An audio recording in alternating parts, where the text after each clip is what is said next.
Check, check, check. Am I back? Okay, I don't know what happened. But anyway, so that's all for the woman king that I want to revisit. I just wanted to clarify that my points that I was making. Um, then also some commentary I want to deliver. God deliver it. I don't got to, but I just because it's trending. I'm a podcaster and it's trending, and I kind of got to talk about it. I'm only talking about it to just like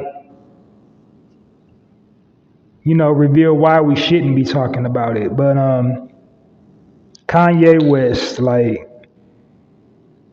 oh Kanye, Mr. West, Mr. West, Mr. West.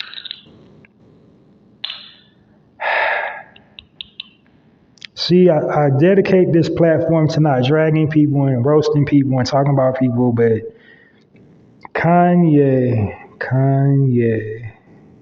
oh Kanye.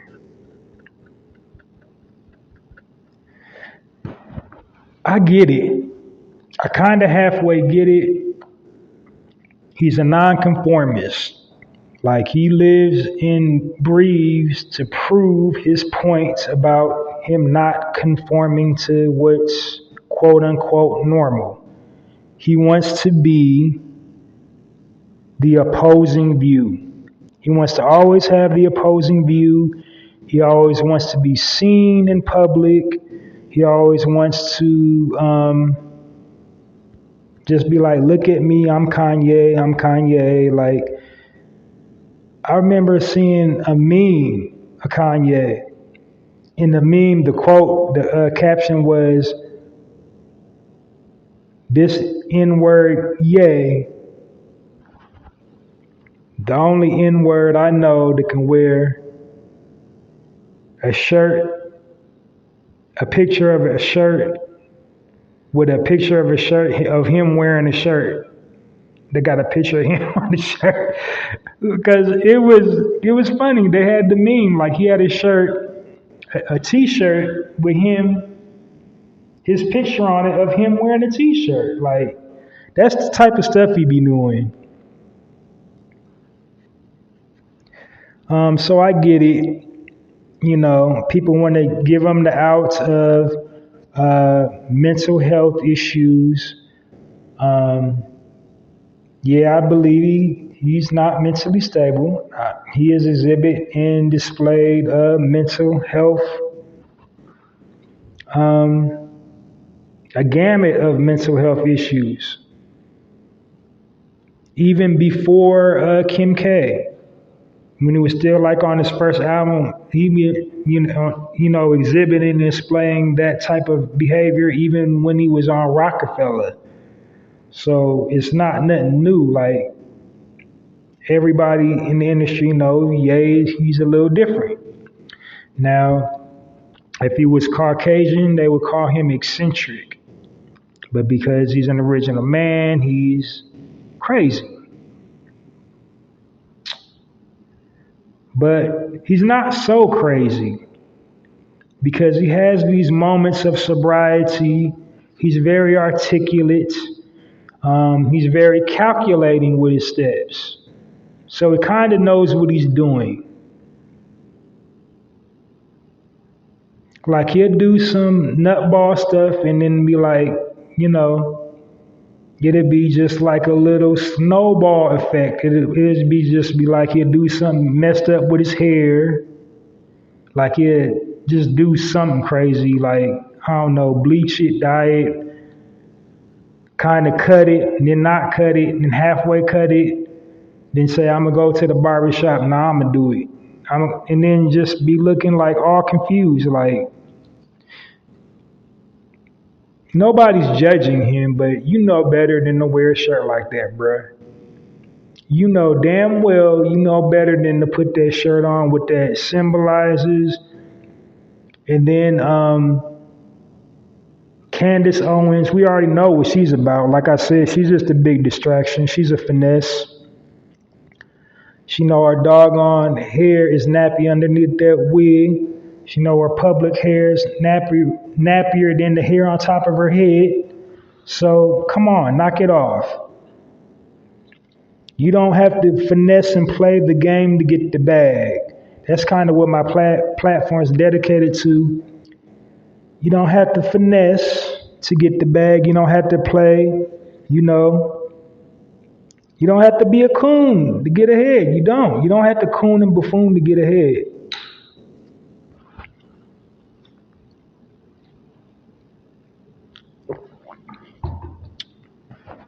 So the only other issue that I got with Kanye, and this is like a moment of sobriety that you wouldn't think, but he says something really profound about how Kanye be finessing people. Orlando Brown's latest interview, he brought it up. He brought the point up. He sells $500 shoes, and then he got his own church morning service. And then he's basically like, well, what does he do for the community? You selling $500 shoes, and then you taking up all them tithes and offerings, which is tax deductible and a tax write-off. And then where's the money go? You're already a billionaire. You already won. What are you doing with all that bread?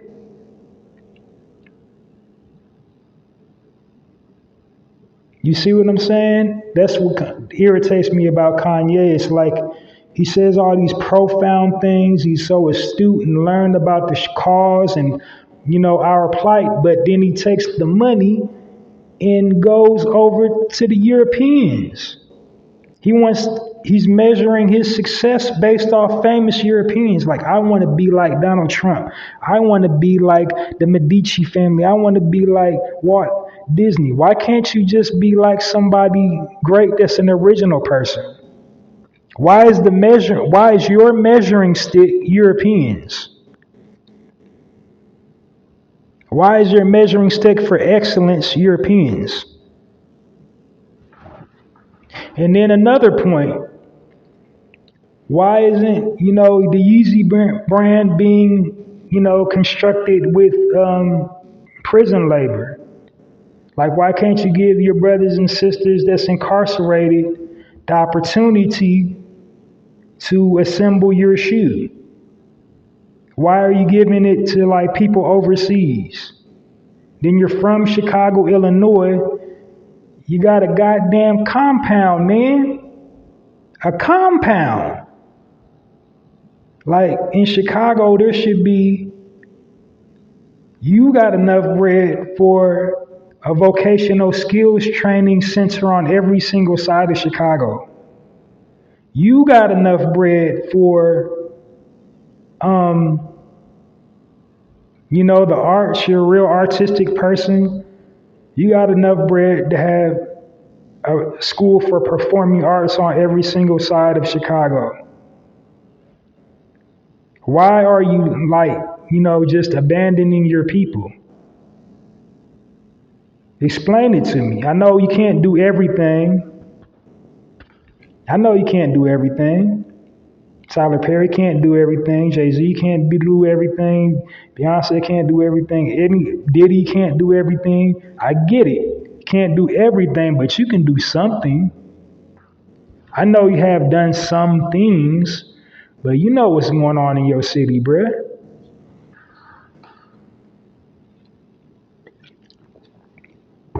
That's all I want to say about Ye. I'm not going to address all the other pandering with this political stuff, because every time around the election, we always get all these guys and girls that start pandering.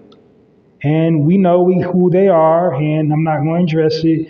We know people that sit up there and shuff and jive and all that. I'm not going to discuss all that. What I want to say, to my point, the only thing politically we need to be worried about, we need to be talking about, is reparations. I don't care if you're Democrat, Republican, Independent Party, whatever your political affiliation, if you're original man, if you're original woman, the only discussion is, to make each candidate from each one of those parties have reparations on the table. We can fight about it later. We can fight about Democrat, Republican after the election. After we get that on the table, we can, debate whatever you want to do afterwards. But we shouldn't let people like Kanye and whoever else wants to pander derail that conversation, because that's when they do that stuff, all it is a distraction to derail what's really important. And reparations is really important. And it's not a handout, it's money that they owe us. Period. If you already got $1 million, why not some more money? Something that's owed to you. Why not?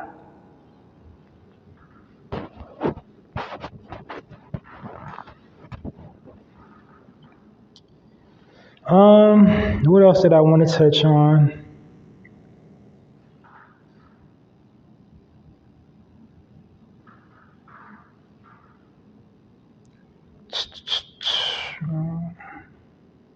I think I already said Kanye.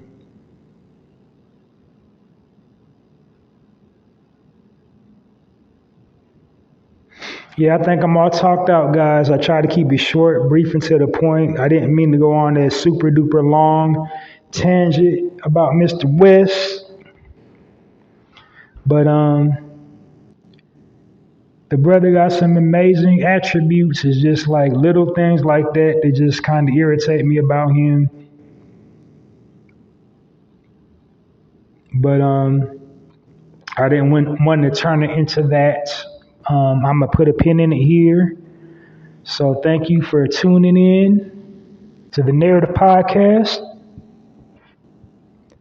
Sorry I keep on having to break these up into two parts. It's like I don't know what I be pushing, but it's really just one episode, but I don't know.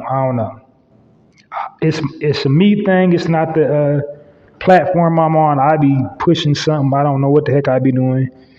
But anyway, I get it figured out. I'm still kind of green at this podcasting stuff, but the platform's growing. I'm getting better. I got all kinds of projects out. Thanks for all the supports. Download this episode and all previously recorded episodes of the Narrative Podcast.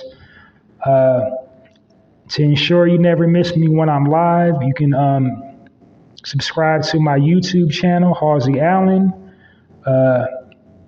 Hit your notifications. This platform automatically broadcasts to YouTube when I'm live. So, you'll never miss me if you follow me on YouTube. When I'm live, you'll also never miss me on Twitter. It also automatically broadcasts to Twitter when I'm live. So you can follow me on Twitter, Halsey Allen, and you will never miss a live. But everything else, download all my this episode and all previously recorded episodes of the Narrative Podcast. That helps lots. I'm trying to get guests, trying to get a hotline, just trying to make the podcast experience better for you. I'm definitely in the process of transitioning into like a video format, trying to do some TikToks and all that. But any type of support you give me is greatly appreciated. Thank you very much. All the support you give me is greatly appreciated.